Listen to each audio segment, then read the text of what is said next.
on after it's done, because obviously the goons can outrange the Marines if the Marines are unupgraded.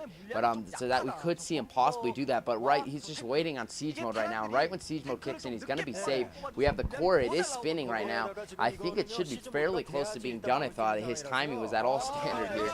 And it looks like he is gonna move in though. He's actually moving in. He's actually gonna go for that one take, and he picks it off. And now he's going to be able to back off now. A nice move by Free. I don't even think he lost a goon. Now if he plays it right, Hiya looking freaked out. Or he's just freaky looking. I can't decide. But he's going to be able to put pressure on this this bunker here. Excuse me. I'm slurring and stuttering all over. And now siege mode is kicked in. He's going to have to back off. But he was able to force some repairing just because of the range difference when that range has kicked in. And now Free is in a good situation. I feel his 12 Nexus has really paid off here. And he's going to be able to continue to put pressure on his opponent. Robotics facility going down. One thing to note is when you do 12 Nexus, he's doing pylon wall because he knows he's vulnerable to vultures, because he has to stop him at the front door. If he allows them to get in, then they're going to be able to do more damage because mines are really strong when the Protoss does. And we do see a PP coming across the screen. I'm not exactly sure what it is. It looks like it is Free here. And sadly, I don't know any Korean. And we have a booth girl coming in. She's actually pretty good looking. Damn, girl. But, I'm just kidding. But she is pretty good looking. Anyways, enough about Korean booth girls. That is Hiya's girl, obviously.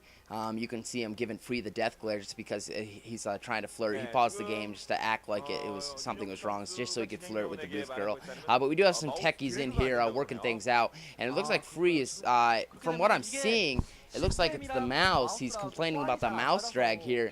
I obviously cannot read lips, but it looks like from his hand motions, that's what he's noting at. Something's wrong with his mouse. I'm not exactly sure what it is. It could be getting stuck. There's a lot of stuff that can go wrong in this game, and it could be anything. It could be his monitor. It could be mouse, and even Hiya's getting checked on. So there's Hiya's girl. I told you it was Hiya's girl.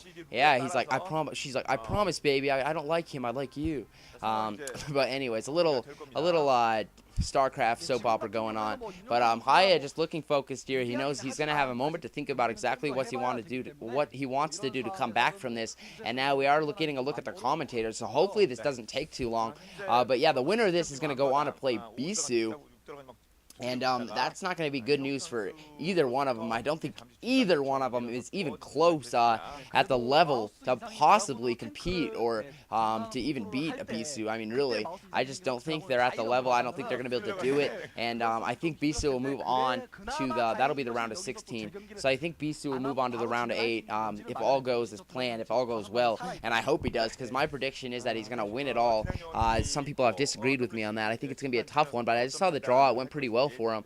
And if everything goes well, Fantasy and Jaedong, I think it's the round of 8, or it could be the round of 4.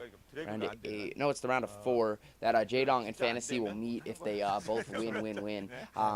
So that'll be awesome. They're gonna see each other in Pro League. They're gonna see each other in the OSL, and then they're gonna, or in the MSL, excuse me, and then they're gonna see each other in the in the World Cyber Games. So that's a lot of Fantasy versus Jaedong. Awesome matchups. Fantasy, I'd have to say, top 10 in the world at the moment. But yeah, just one thing to note is a lot of people are saying World Cyber Games, oh, they produced some crappy games so far. They're not exciting. Blah blah blah. Not you guys necessarily, but just people in general, or esport fans in general. And really, you guys, I think everyone just has to be more patient with it.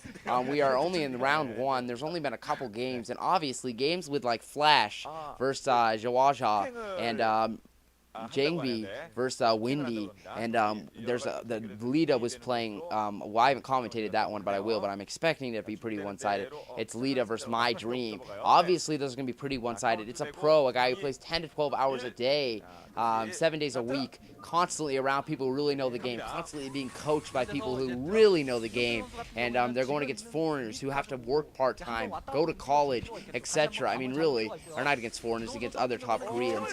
If they were foreigners, then they wouldn't stand a chance. But since they're Korean, they have a chance. And we do look like the game has resumed. Free taking a couple shots there with the goons before he can micro back, probably because the screen was paused. Got to be a little mad about that. Maybe he was focused on his goons and then got paused, and then he was back to his main or something. But anyways, we do have the robotics facility with the observatory as well as the Citadel, so we are going to see Lake Speed come into this game pretty quickly. And the observers are finally going to out. I think I think Hiya has missed his chance with those vultures. Vultures can be pretty strong. Mines can be a pretty scary thing. We do have the second factory coming down, as well as the armory here.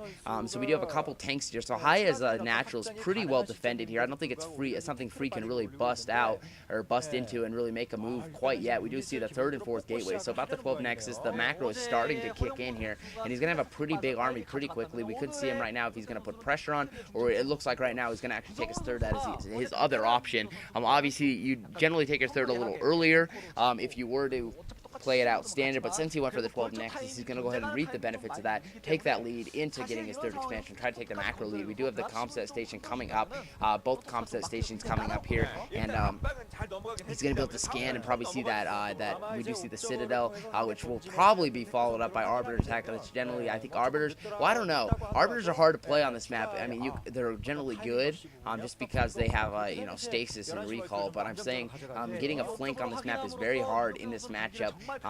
We haven't seen carriers come into play. I like to do carriers on this map when I play it. Sometimes that's like the only time I go carriers. I think it's a decent map for it. I have a problem flanking, so I try to avoid that. I have to do that on this map, just because flanking is really hard on this map. We are seeing the 5th and 6th gateway come up. Pretty standard to get the 5th and 6th off the natural when you do a 12 nexus like this. And now he's gonna be able to go ahead and get his third, and things are looking pretty good for free. We do see a couple Goliaths out here for Hiya. He must have been expecting some shuttle play with the starport going up and the science facility as well, so he must have scanned those arbiters. He knows what's up. We just see only 2 factories though, and free with a good size of army with all goons though right now. Once he gets his zealot support, he's probably gonna be able to move up there, make a move on the high ground here, but I still don't think he can push in the front door. If Hiya tries to push out, if it's Hiya's turn to push, if it's his timing push, then he could be a little susceptible to being crushed, and if he gets crushed his attack, then Free's gonna be able to go ahead and take another, or go ahead and hold that third and to take an even bigger lead in this macro game, I feel. We do see the science facility almost up, so he's going to have science vessels out for these arbiters. If we do get to that point here, we have the observer coming in, seeing the second observer coming in from the back, and basically right now Free is getting a good look at what Hiya has, and that's pretty standard right now, but with those couple Goliaths, if you can see it, he might be able to shoot one down if that does come into play here. We do have the Zealots and Goons. We have quite a few Zealots and Goons here. Free's army's pretty big. Hiya's army's looking pretty small. I guess that's one thing to do with Goliaths, is shoot down observers, but I feel he wanted to do more with those. He wanted to stop our harassment, try to cost Free some way, but he read it wrong.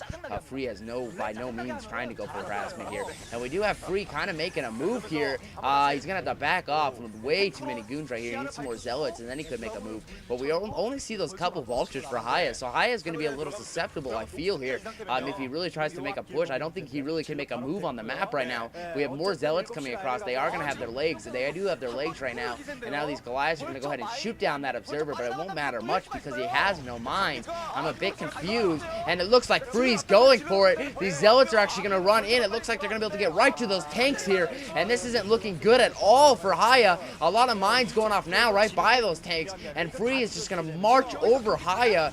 This looks like me playing Terran on iCup, just getting marched on when I push out, but this is a pro gamer, ladies and gentlemen. Hiya completely getting overwhelmed, a bit sloppy, lack of vultures. Get rid of those Goliaths and get vultures. He looks focused now, but I think it's way too late.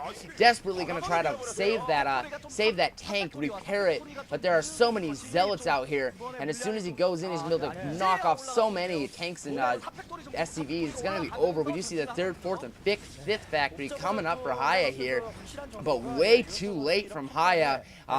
It just doesn't work that way, as Macro is just starting to kick in. He prematurely pushed out, no help of those mines, and I think he should have waited in his choke and made it harder. When he went outside his choke, he got rid of his if Free had to walk into Hiya's choke, Hiya would have the advantage, but since Hiya went outside his choke, Free could march in and do that. He's desperately trying to micro one tank to save it against those 2 Zealots, but he has stopped that, and there goes the tank, and there are more reinforcements on the way, I feel, and it's over, ladies and gentlemen. GG coming from Hiya, followed by Free. Hiya better get a grip and focus up here, or he's going to lose this and be out of the World Cyber Games and lose his chance to represent his country. But anyways, look forward to me doing Game 2. That's all I got. Thank you. Bye.